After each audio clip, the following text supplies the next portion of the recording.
The first thing you want to take care of every day, Lord, bless me. Why? So you can be a blessing. Keep me from the evil of the day.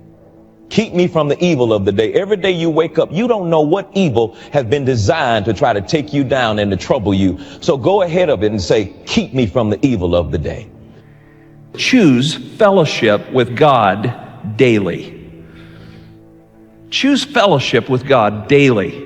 Try to learn what pleases the Lord and have nothing to do with the things done in darkness, which are not worth anything. Walk with Him. Walk with Him for life. Now let me ask you this. Is there anything in your life that you're willing to be fully committed to for the rest of your life? There might be things you're committed to right now that's taking your time and your energy, and you shouldn't be committed to those because God wants first priority in your life and a whole heart commitment. God says what's most important is that you be with me above everything else, that you get to know me. It means that when I wake up in the morning, I need to say, God, no matter what happens today, I need to get to know you a little bit more. I need to learn how to love you a little bit more. And it could be the best day I've ever had, but I need to make sure I need to learn to love you and know you a little bit more. And God says, if you do that, that day was a success. And the opposite is true too, which is, let's say you get up and you don't even think about God. And you've got this great day. You go and you make the sale. You finally get the job. You finally get a date with a live girl. Whatever it is, okay? You're a success that day. It's your best day ever that you've got.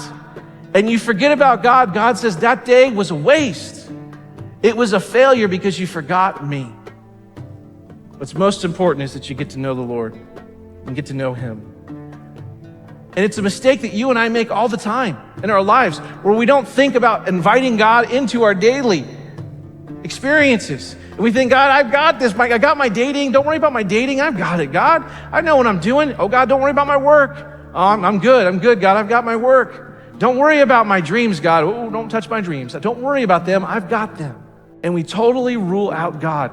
Am I going to put my faith in my own wisdom, in my own power, in my own resources, or am I going to trust God? Am I going to let God do the battle for me and trust His power and His provision in my life? And the fact is that when we make that choice, we need to know that God wants to do battle for us. God wants to go before us in battle. He wants to go with you in battle. He wants to help you in your troubles and the problems that you have. So whatever trouble you're in, whatever battle you're in right now, seek the Lord, seek His power. He wants to give it to you. Prayer is a weapon of our faith. It is one of the greatest weapons of our faith. It should be our first response and not our last resort when we go through times of trouble. Call out to God and rely on Him. God wants you to know that He wants you to experience the fullness of His presence in your life, not just every day of your life, but every moment of your life. You can experience His presence if you want it.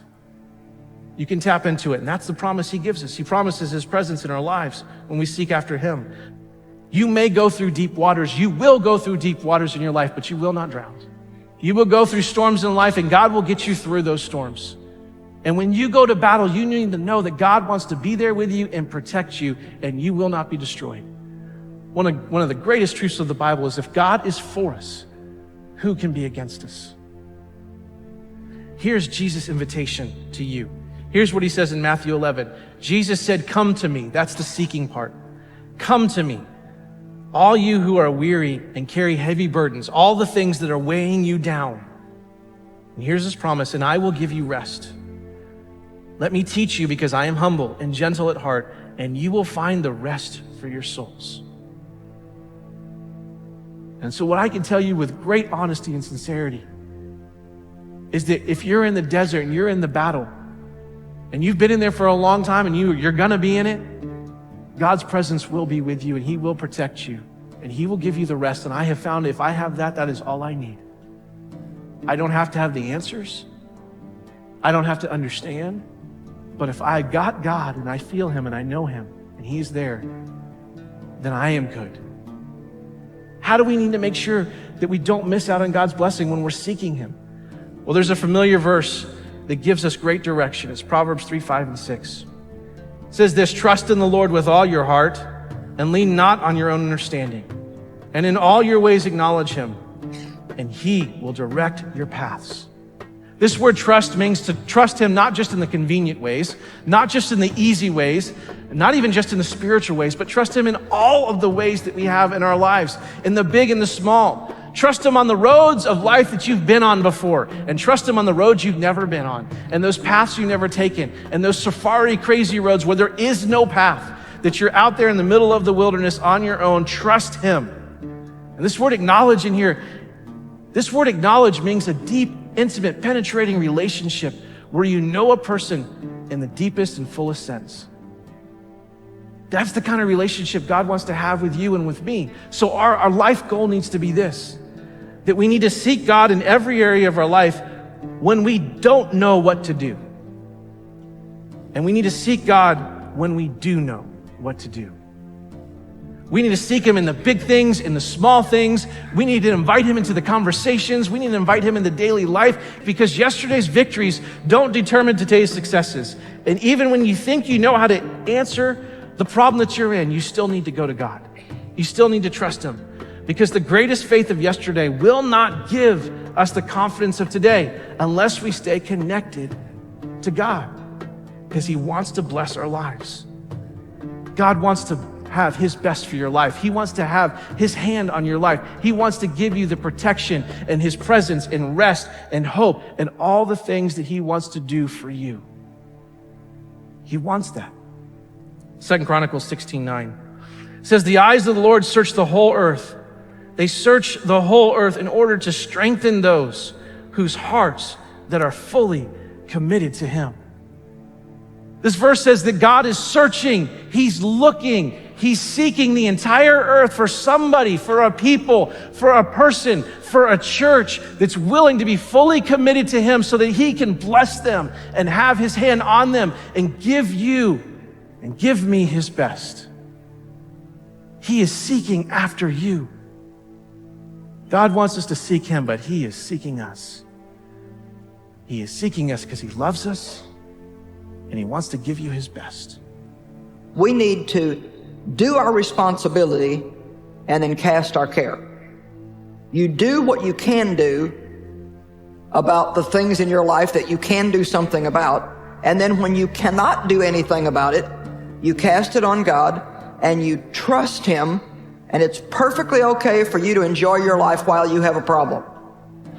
I said it is perfectly okay for you to go ahead and enjoy your life while God is working on your problem. It's not that nothing's happening.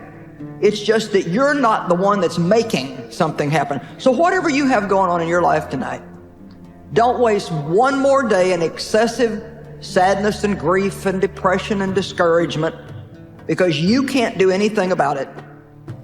And Jesus paid for you to be able to enjoy your life, to have it in abundance, to the full, until it overflows. So we are totally wasting what God gives us if we waste our days in sadness and mourning. Learn how to focus on good things. Everybody here has got something they could be upset about if they chose to focus on it, but you don't have to focus on that. And what we focus on is what we magnify in our lives. What we talk about is what we become more consciously aware of in our lives. If there's a problem that needs to be dealt with it, deal with it, but don't focus on it. Think about the possibilities in your life, not the problems in your life. Hebrews 12:2 very simply says, looking away from all that will distract unto Jesus, who is the author and the finisher of our faith. Learn how to celebrate the good instead of grieving excessively over the bad things in life. No matter where you started in life, you can have a good finish. It doesn't really matter where you began. You have got a good finish coming. Let's have a shift in our thinking. Let's have a shift in what we're focusing on. Surely you can find something in your life to focus on that's worth celebrating. And we're going to be excited about the things that are yet to be done, that we know that God is working on and that God is doing.